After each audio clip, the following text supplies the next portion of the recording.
कहानी की शुरुआत में हमें योसी गिन्सबर्ग नाम के एक युवक से मिलवाया जाता है। योसी एक अमेरिकन सोल्जर है जिसे ट्रैवलिंग और एडवेंचर का बेहद शौक है। वह पहले भी कई खतरनाक जगहों पर जा चुका है और मुश्किल हालात में सरवाइव करना अच्छी तरह जानता है। बचपन से उसका एक सपना रहा है अमेज़न के घने जंगल में जाना और वहाँ असली एडवेंचर का अनुभव करना। अमेज़न जहाँ इंसान का नामो निशान भी मुश्किल से मिलता है। जंगल की तरफ जाने से पहले योसी एक छोटे से गांव में पहुंचता है जहां से टूरिस्ट बोट के जरिए अमेज़न के अंदर जाते हैं। वहां पहले से कई टूरिस्ट मौजूद होते हैं। थोड़ी देर बाद सब लोग बोट में बैठ जाते हैं और बोट चलने ही वाली होती है कि तभी पीछे से एक आदमी उन्हें रुकने का इशारा करता है। वह भी इसी सफर पर जाने वाला था, लेकिन थोड़ी देर हो जाने की वजह से बोट मिस कर देता है। योसी बोट रुकवाता है और उस आदमी को भी अपने साथ ले लेता है। यही छोटी सी मदद दोनों के बीच दोस्ती की शुरुआत बन जाती है। उस आदमी का नाम प्रोफेसर मार्कस स्टम है, जो पेशे से एक टीचर है और उसे भी ट्रैवलिंग का उतना ही शौक है। दोनों की सोच काफी मिलती जुलती थी, इसलिए थोड़े ही समय में उनकी अच्छी दोस्ती हो जाती है। कुछ ही देर में बोट उन्हें बोलिविया के पास एक आइलैंड पर पहुंचा देती है, जहां से उनका असली जंगल का सफर शुरू होने वाला था। आइलैंड पर पहले से कई टूरिस्ट मौजूद थे जो जंगल में अपनी छुट्टियां बिताने आए थे। योसी और मार्कस का प्लान था कि वे अमेज़न के जंगल में सरवाइव करते हुए दूसरी तरफ से बाहर निकलेंगे। इसलिए उन्होंने तय किया कि पास के एक छोटे से विलेज में कुछ दिन रुककर तैयारी करेंगे। इसी विलेज में मार्कस का एक दोस्त रहता था, केविन गेल। मार्कस योसी को केविन से मिलवाता है। केविन एक अमेरिकन फोटोग्राफर और एक्सप्लोरर है और वह लगभग पूरा साउथ अमेरिका घूम चुका है। जंगलों में उसका आना जाना लगा रहता है। जल्द ही इन तीनों की अच्छी दोस्ती हो जाती है, क्योंकि तीनों ही एडवेंचर और खतरनाक जगहों को एक्सप्लोर करने के शौकीन थे। अगली सुबह योसी अकेले ही विलेज में घूम रहा था कि तभी पीछे से एक अनजान आदमी उसे नाम लेकर पुकारता है। योसी चौंक जाता है। इस आदमी को उसका नाम कैसे पता? उस आदमी का नाम कार्ल रूपरेचर था। वह योसी से पूछता है, क्या तुम अमेज़न के जंगल में जाना चाहते हो? मुझे पता है तुम वहां जाने के लिए बहुत उत्साहित हो। फिर कार्ल बताता है कि जंगल के गहरे हिस्से में एक इंडियन कबीला रहता है जिसका बाहरी दुनिया से कभी संपर्क नहीं हुआ। उनके बारे में बहुत कम लोग जानते हैं और वह वहां तक पहुंचने में उनकी मदद कर सकता है। कार्ल योसी को आदिवासियों के साथ अपनी एक तस्वीर भी दिखाता है। तस्वीर देखकर योसी को उस पर भरोसा हो जाता है। किसी अनजाने कबीले से मिलने का ख्याल ही उसे रोमांच से भर देता है। उसे जंगली जनजातियों के बारे में जानना हमेशा से पसंद था, मगर वह यह नहीं सोचता कि यह आदमी असल में कौन है और बिना वजह उसकी मदद क्यों करना चाहता है। उत्साह में आकर योसी तुरंत कार्ल के साथ जाने का फैसला कर लेता है। घर लौटकर योसी यह सारी बात मार्कस और केविन को बताता है। वह बेहद एक्साइटेड था। वह कहता है कि अगर हम कार्ल के साथ जाएं तो हम उन लोगों को देख सकते हैं जिन्हें दुनिया के किसी इंसान ने कभी नहीं देखा। मार्कस तुरंत जवाब देता है, क्या तुम पागल हो? तुम किसी अनजान आदमी पर ऐसे कैसे भरोसा कर सकते हो? अगर उस कबीले को किसी इंसान ने नहीं देखा तो कार्ल वहां क्या कर रहा था? उसने उनके साथ फोटो कैसे खिंचवाई? योसी उन्हें समझाने की कोशिश करता है। वह बताता है कि कार्ल जंगल में सोना ढूंढने जाता है। वहां एक नदी है जिसमें काफी सोना मिलता है। अगर वे वहां गए तो लौटते समय उनके पास भी सोना हो सकता है और वे बहुत अमीर बन सकते हैं।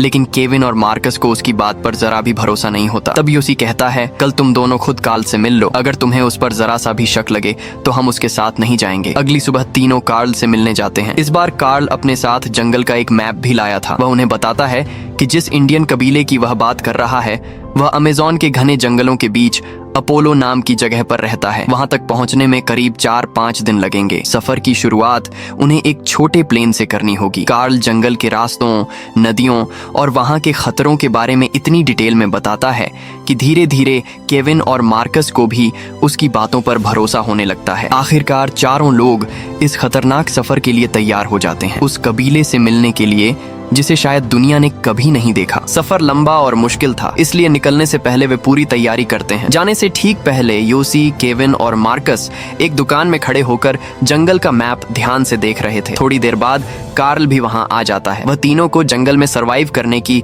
एक खास टिप देता है। वह कहता है, जंगल में तुम्हारा सबसे अच्छा दोस्त नदी होती है। नदी के साथ चलते रहो, वह किसी न किसी जगह तुम्हें मंजिल तक जरूर पहुंचा देती है। अगली सुबह पूरा ग्रुप एक छोटे प्लेन में बैठकर सफर शुरू करता है। प्लेन से उतरते ही उनके सामने था घना हरा भरा लेकिन खौफनाक अमेज़न जंगल। चारों धीरे धीरे अंदर की तरफ बढ़ने लगते हैं। काफी देर तक पैदल चलने के बाद सब बुरी तरह थक जाते हैं, इसलिए वहीं एक छोटा सा कैंप लगाकर आराम करने बैठ जाते हैं। कार्ल उन्हें बताता है कि जिस कबीले से वे मिलने जा रहे हैं दिखने में वे लोग भले ही पत्थर युग जैसे लगें, लेकिन असल में वे बहुत स्मार्ट और ताकतवर होते हैं। उन्हें बाहरी दुनिया से कोई मतलब नहीं था। वे अपनी मर्जी से अपनी जिंदगी जीते हैं। थकान की वजह से सब खाना खाकर सो जाते हैं, लेकिन रात के बीच अचानक मार्कस चीखते हुए उठ बैठता है। उसे लगता है किसी जानवर ने उस पर हमला कर दिया है। सब घबरा जाते हैं। कार्ल टॉर्च जलाता है तो पता चलता है कि वह तो सिर्फ एक बड़ी बटरफ्लाई थी। अच्छी बात यह थी कि वह खतरनाक नहीं थी। सुबह होते ही सब दोबारा सफर शुरू कर देते हैं। रास्ते में योसी और केविन रात वाली बात को लेकर मार्कस का मजाक उड़ाने लगते हैं कि वह एक बटरफ्लाई से डर गया था, लेकिन उनका मजाक ज्यादा देर नहीं चलता क्योंकि अचानक तेज बारिश शुरू हो जाती है। बारिश के बावजूद वे रुकते नहीं और चलते रहते हैं, क्योंकि अगर वे वहीं रुक जाते तो शायद बीमार पड़ सकते थे। काफी देर बाद जब बारिश थमती है तो वे रुककर आग जलाते हैं और अपने गीले कपड़े सुखाते हैं। इस खतरनाक जंगल में कार्ल अपनी सर्वाइवल नॉलेज से सभी को जिंदा रहने के तरीके सिखा रहा था। तभी अचानक जंगल के अंदर से कुछ अजीब और डरावनी आवाजें सुनाई देने लगती हैं। आवाजें सुनकर सबको लगा कि शायद कोई जंगली जानवर आसपास है। वे भागने के लिए तैयार हो जाते हैं, लेकिन सामने जो आता है वह कोई जानवर नहीं बल्कि एक लोकल आदमी होता है जो अपनी गाय लेकर गांव की तरफ जा रहा था। वह उन्हें अपने गांव आने का न्योता देता है। यह गांव वाले जंगली नहीं बल्कि साधारण लोग थे। शहर के लोगों को देखकर वे बहुत खुश हो जाते हैं और उनका गर्मजोशी से स्वागत करते हैं। उन्हें खाने पीने का सामान दिया जाता है। योसी, मार्कस और केविन को वहां के कल्चर और लोगों का व्यवहार बहुत पसंद आता है। गांव वाले कार्ल को पहले से जानते थे, इसलिए सब जल्दी ही आपस में घुल मिल जाते हैं। रात वहीं गुजारने के बाद अगली सुबह चारों दोबारा अपने सफर पर निकल पड़ते हैं। आगे चलते हुए कार्ल को एक बंदर दिखाई देता है। वह चुपके से उस पर गोली चला देता है। गोली लगती है लेकिन बंदर तुरंत नहीं मरता, इसलिए कार्ल पास जाकर चाकू से उसे मार देता है। इस इलाके में जंगल के जानवरों का शिकार करना गैर कानूनी था, मगर जंगल में जिंदा रहने के लिए कार्ल ऐसा करता है। यह देखकर मार्कस घबरा जाता है। कार्ल हंसते हुए कहता है, जंगल में गोली कभी बेकार नहीं जाती। अब उनके पास खाने के लिए शिकार था। रात होते ही वे कैंप लगाते हैं और उसी बंदर को पकाकर खा लेते हैं। जंगल में आए उन्हें 3 दिन हो चुके थे। लगातार चलने की वजह से मार्कस के पैरों की हालत बहुत खराब हो गई थी और उसे चलने में काफी दर्द हो रहा था। जब उसके जूते उतारे गए तो पता चला कि उसके पैर बुरी तरह जख्मी हो चुके हैं। कार्ल तुरंत अपने बैग से दवाई निकालकर उसके पैरों पर लगाता है। हालत ऐसी थी कि उन्हें ठीक होने में कम से कम 3-4 दिन लग सकते थे, इसलिए कार्ल सलाह देता है कि कुछ दिन यहीं रुककर आराम करना बेहतर होगा। कार्ल कहता है कि जैसे ही मार्कस थोड़ा ठीक हो जाएगा वे फिर से पैदल सफर शुरू कर देंगे। लेकिन योसी और केविन किसी भी हालत में यहाँ रुकना नहीं चाहते थे। दोनों जंगली कबीले से मिलने के लिए बेहद उत्साहित थे। केविन तो अपने आर्टिकल में इन अनदेखे लोगों के बारे में लिखना भी चाहता था, इसलिए वह भी इंतजार करने को तैयार नहीं था। तब योसी एक नया आइडिया देता है। वह कहता है कि अगर वे एक क्राफ्ट बनाकर नदी के रास्ते आगे बढ़ें तो सफर जल्दी पूरा हो सकता है। लेकिन कार्ल इस बात से साफ मना कर देता है। उसे पता था कि नदी का सफर बेहद खतरनाक है। वह समझाता है कि अभी नदी शांत दिख रही है, लेकिन थोड़ा आगे जाते ही इसका बहाव बहुत तेज हो जाता है। वहाँ क्राफ्ट में जाना सीधा मौत को बुलावा देने जैसा होगा। वह मजाक में कहता है कि वह जंगली मछलियों का खाना नहीं बनना चाहता, लेकिन योसी और केविन बार बार जिद करते रहते हैं। आखिरकार काफी बहस के बाद वे नदी के रास्ते जाने के लिए तैयार हो जाते हैं। तीनों जंगल से मजबूत लकड़ियां ढूंढते हैं और मिलकर एक क्राफ्ट तैयार करते हैं। फिर उसी पर बैठकर अपना नया सफर शुरू कर देते हैं। कार्ल अब भी उन्हें आने वाले खतरों के बारे में चेतावनी देता रहता है और रास्ता भी वही दिखा रहा था, क्योंकि जंगल के रास्तों की असली जानकारी उसी को थी। शुरुआत में सबको नदी का सफर मजेदार लग रहा था। वे आराम से बहते हुए आगे बढ़ रहे थे, लेकिन कुछ ही देर में पानी का बहाव तेज होने लगा। कार्ल तुरंत उन्हें चेतावनी देता है कि अगर अभी नदी से बाहर नहीं निकले तो उनकी जान खतरे में पड़ सकती है। मगर योसी और केविन अब भी जिद पर अड़े रहते हैं कि नदी के रास्ते ही आगे बढ़ना चाहिए। अब तक बहुत देर हो चुकी थी। तेज बहाव के कारण क्राफ्ट का संतुलन बिगड़ने लगा। इसी बात पर कार्ल और केविन के बीच बहस भी शुरू हो जाती है। आखिरकार कार्ल जबरदस्ती क्राफ्ट को किनारे की तरफ मोड़ देता है, क्योंकि उसे साफ दिखाई दे रहा था कि आगे हालात और भी खतरनाक होने वाले हैं। किनारे पर पहुंचकर वे लोग कैंप लगा लेते हैं और तय करते हैं कि रात यहीं गुजारी जाएगी। कार्ल उन्हें फिर से चेतावनी देता है कि आगे नदी का बहाव और भी ज्यादा खतरनाक है, इसलिए सुबह होते ही उन्हें जमीन के रास्ते आगे बढ़ना चाहिए। लेकिन योसी और केविन अभी भी मानने को तैयार नहीं थे। कई दिनों से लगातार पैदल चलने की वजह से वे बेहद थक चुके थे और अब उन्हें नदी का सफर ज्यादा आसान लग रहा था। योसी इस बारे में मार्कस से सलाह मांगता है। अब तक मार्कस के पैर काफी हद तक ठीक हो चुके थे। मार्कस सोचकर जवाब देता है कि कार्ल पहले भी कई बार इस जंगल में आ चुका है, उसे यहाँ सरवाइव करना आता है। अगर हमें जिंदा रहना है तो बेहतर होगा कि हम उसी की बात माने। लेकिन योसी और केविन की जिद खत्म नहीं होती। आखिरकार चारों 2 अलग अलग अलग ग्रुप्स में बंट जाते हैं। कार्ल उन्हें जंगल का मैप दिखाता है और तय होता है कि 3 दिन बाद सब लोग जंगल के बीच एक जगह कुरिप्साया पॉइंट पर फिर से मिलेंगे। सुबह होते ही दोनों ग्रुप्स अलग अलग दिशाओं में निकल पड़ते हैं। योसी और केविन नदी के रास्ते आगे बढ़ते हैं, जबकि कार्ल और मार्कस जंगल के रास्ते निकल जाते हैं। शुरुआत में योसी और केविन को नदी का सफर काफी मजेदार लग रहा था। क्राफ्ट आराम से पानी पर तैरती हुई आगे बढ़ रही थी, लेकिन कुछ ही देर में नदी का बहाव अचानक तेज होने लगा। पानी इतनी तेजी से बह रहा था कि क्राफ्ट को संभालना मुश्किल हो गया। तेज धारा उन्हें रास्ते से खींचकर दूसरी दिशा में ले जाने लगी। दोनों घबरा गए। उन्हें समझ नहीं आ रहा था कि खुद को कैसे बचाएं। तभी अचानक एक बड़ा सा पत्थर सामने आ गया और उनकी क्राफ्ट उसी में अटक गई। नदी में मानो तूफान सा उठ रहा था। अब उन्हें तुरंत कुछ करना था, वरना अगले ही पल दोनों अपनी जान गंवा सकते थे। योसी पूरी तरह पैनिक में आ चुका था। योसी की हालत देखकर केविन उसे हिम्मत देता है। वह कहता है, योसी, मैं पानी में कूदकर किसी तरह किनारे तक पहुंचता हूं। वहां से तुम्हारी तरफ रस्सी फेंकूंगा और तुम उसे पकड़कर बाहर आ जाना। लेकिन योसी उसे रोकने की कोशिश करता है, क्योंकि उसे भी पता था कि यहाँ से निकलना बेहद मुश्किल है। फिर भी केविन उसे भरोसा दिलाता है और बिना देर किए नदी में कूद जाता है। तेज बहाव के बीच डूबते उतराते हुए केविन बड़ी मुश्किल से किनारे तक पहुंच जाता है। इस दौरान उसे कई चोटें भी लगती हैं और वह बुरी तरह थक जाता है। किसी तरह संभलकर वह योसी की तरफ रस्सी फेंकने की कोशिश करता है, लेकिन उससे पहले ही तेज धारा उनकी क्राफ्ट को तोड़ देती है। क्राफ्ट के टूटते ही योसी भी पानी के साथ बहता हुआ तेजी से आगे निकल जाता है। योसी को बहते हुए कई चोटें लगती हैं। केविन जोर जोर से उसका नाम पुकारता है, लेकिन अब बहुत देर हो चुकी थी। योसी तेज धारा के साथ बहुत दूर निकल चुका था। उसे यूं जाते देख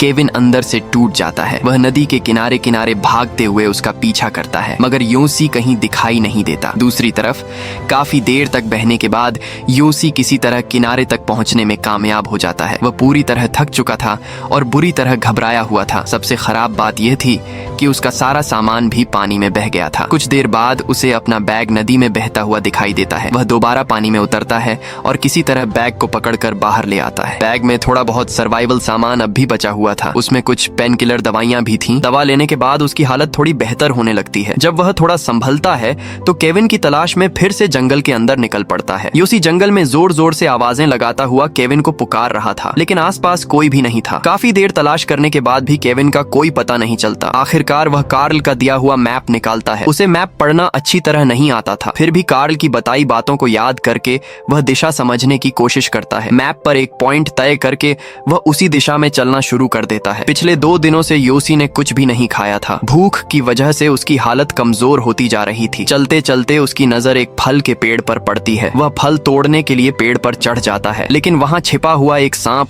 उसे देखकर हमला कर देता है और दोनों नीचे गिर पड़ते हैं। अच्छी बात यह थी कि योसी सांप के काटने से बच जाता है। जमीन पर गिरते ही वह पास पड़ा पत्थर उठाता है और उसी से सांप को मार देता है। अब उसके पास खाने के लिए कुछ था। रात होते ही वह उसी सांप को पकाकर खा लेता है। भूख और थकान के कारण उसकी हालत बिगड़ने लगती है और उसे अजीब अजीब भ्रम दिखाई देने लगते हैं। थका हुआ योसी सोने की कोशिश करता है। तभी उसे अचानक मार्कस की आवाज सुनाई देती है। वह चौंक कर आंख खोलता है तो देखता है कि मार्कस उसके सामने खड़ा है। उसे देखकर योसी बेहद खुश हो जाता है, लेकिन जैसे ही वह उसके पास जाने की कोशिश करता है, सच्चाई सामने आ जाती है। वह सिर्फ उसका भ्रम था। असल में वहां कोई नहीं था। इतने दिनों तक अकेले जंगल में भटकते रहने से उसकी मानसिक हालत बिगड़ने लगी थी। उसी समय उसे महसूस होता है कि कोई जंगली जानवर उसके आसपास घूम रहा है। डर के मारे वह तुरंत सूखी लकड़ियां इकट्ठी करके आग जला देता है। आग की रोशनी देखते ही वह जानवर वहां से भाग जाता है। अगली सुबह जब योसी उठता है तो उसके सिर में तेज दर्द हो रहा था। उसका सिर दर्द से फट रहा था। जब योसी ने सिर पर हाथ लगाया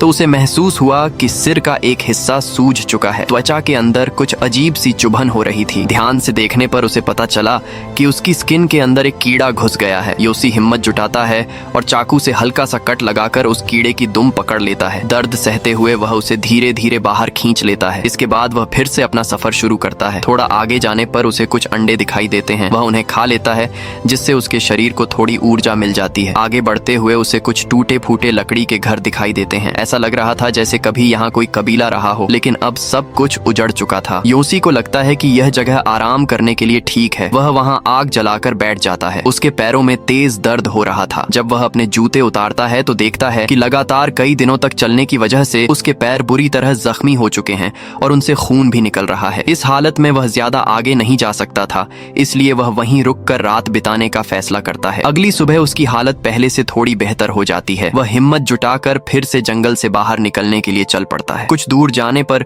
उसे जमीन पर इंसान के पैरों के निशान दिखाई देते हैं। ये देखकर उसके अंदर जिंदा रहने की नई उम्मीद जाग जाती है। उसे लगता है कि शायद यह निशान उसके दोस्त केविन के हों, इसीलिए वह उन पैरों के निशानों का पीछा करने लगता है। सीन कट होता है और हमें केविन दिखाई देता है, जो पिछले कई दिनों से जंगल में जिंदा रहने की जंग लड़ रहा था। उसकी हालत भी बेहद खराब हो चुकी थी, लेकिन किस्मत से कुछ स्थानीय जंगलियों ने केविन को देख लिया। वे उसे बचाकर अपने गांव ले गए। कई दिनों तक उसकी देखभाल की गई और जब उसकी तबीयत थोड़ी ठीक हुई तो वह सीधे पुलिस के पास पहुंचा ताकि योसी को बचाया जा सके। केविन ने अफसरों को पूरी कहानी सुनाई। उसकी बात सुनकर पुलिस ने जंगल में एक प्लेन भेजकर योसी की तलाश करने का फैसला किया। उधर योसी को जंगल में जिंदा रहते हुए अब 14 दिन हो चुके थे। उसकी मानसिक हालत बुरी तरह बिगड़ चुकी थी और ऐसा लग रहा था कि वह उम्मीद लगभग छोड़ चुका है। तभी अचानक उसे आसमान में एक प्लेन की आवाज सुनाई देती है। ये वही प्लेन था जो पुलिस ने उसकी तलाश के लिए भेजा था। योसी पूरी ताकत के साथ एक लाल कपड़ा हवा में लहराने लगता है ताकि प्लेन उसे देख सके। वह जोर जोर से चिल्लाकर मदद मांगता है, लेकिन घने जंगल और ऊंचे ऊंचे पेड़ों की वजह से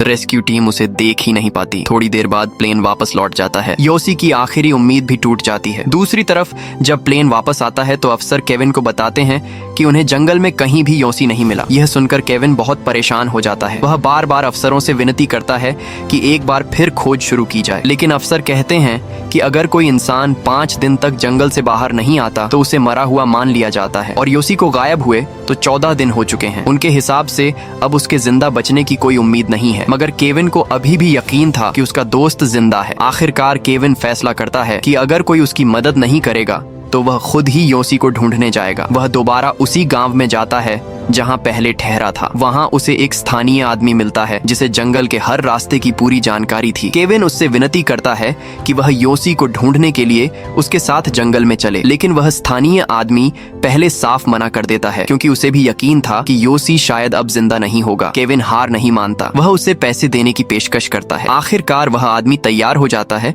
और केविन के साथ जंगल में जाने के लिए राजी हो जाता है। उधर योसी की हालत बेहद खराब हो चुकी थी। वह लगभग मौत के करीब पहुंच चुका था और जिंदा रहने की उम्मीद भी छोड़ने लगा था। तभी उसे महसूस होता है कि उसके आसपास कोई है। जब वह उठकर देखता है तो सामने एक जंगल की औरत खड़ी होती है। योसी को देखकर वह डर जाती है, लेकिन योसी उसे भरोसा दिलाता है कि वह उसे कोई नुकसान नहीं पहुंचाएगा। धीरे धीरे वह औरत उस पर भरोसा करने लगती है। वह उसके पास आकर लेट जाती है और दोनों जैसे नींद में खो जाते हैं। कुछ देर बाद जब योसी की आंख खुलती है तो उसे समझ आता है कि वहाँ कोई भी नहीं था। वह औरत सिर्फ उसका एक भ्रम थी। ये सच समझते ही वह अंदर से टूट जाता है, लेकिन फिर भी वह हार नहीं मानता और दोबारा उठकर आगे बढ़ने की कोशिश करता है। सामने उसे एक पेड़ दिखाई देता है जिस पर बहुत सारी चींटियां चल रही थीं। उन्हें देखकर उसके दिमाग में एक अजीब सा विचार आता है। उसे लगता है कि अगर वह अपने शरीर पर चींटियां चढ़ने देगा तो दर्द के कारण उसका शरीर फिर से सक्रिय हो सकता है। वह अपनी शर्ट उतारता है और पेड़ को पकड़ लेता है। जैसे ही चींटियां उसे काटने लगती हैं, दर्द से वह तड़प उठता है, लेकिन उसी दर्द से उसे थोड़ी हिम्मत और ऊर्जा मिलती है। वह जल्दी से चींटियों को झाड़कर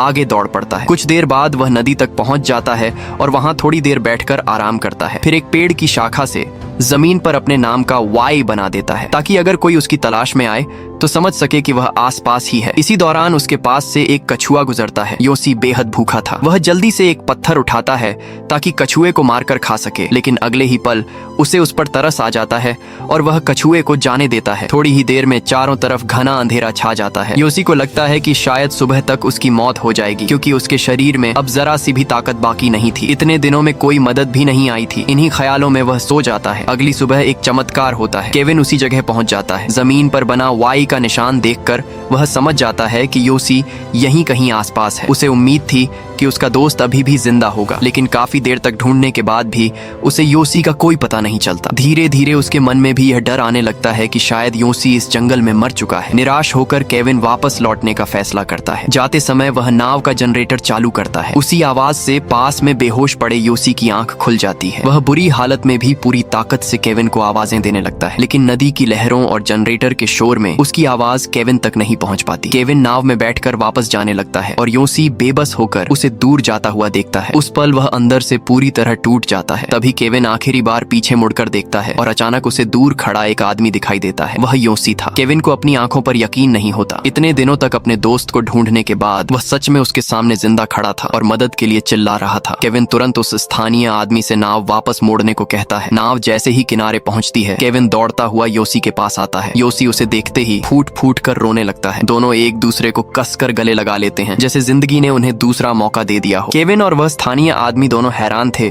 कि योसी इतने दिनों बाद भी जिंदा बचा हुआ है। वे तुरंत उसे नाव में बैठाकर गांव की तरफ ले जाते हैं। गांव पहुंचते ही लोग योसी को देखकर दंग रह जाते हैं, क्योंकि वह अमेज़न के घने जंगल में पूरे 2 हफ्तों तक अकेले जिंदा रहा था। ये किसी चमत्कार से कम नहीं था। योसी दुनिया के उन गिने चुने लोगों में शामिल हो गया जिसने इतने दिनों तक अकेले जंगल में सरवाइव करके जिंदा बाहर निकलने का कारनामा किया। यह कहानी असल में योसी गिन्सबर्ग की सच्ची कहानी है। मूवी के आखिर में यह भी बताया जाता है कि कार्ल असल में एक साइकोपैथ किलर था, जिसने किसी बुरे इरादे से योसी, केविन और मार्कस को अपने साथ जंगल में आने का लालच दिया था। लेकिन बाद में मार्कस और कार्ल का क्या हुआ, यह आज तक कोई नहीं जान पाया। योसी और केविन की किस्मत अच्छी थी कि उन्होंने सही समय पर अपना रास्ता बदल लिया। अगर ऐसा नहीं होता तो शायद उनकी कहानी भी वहीं खत्म हो जाती। इसी के साथ ये कहानी यहीं खत्म होती।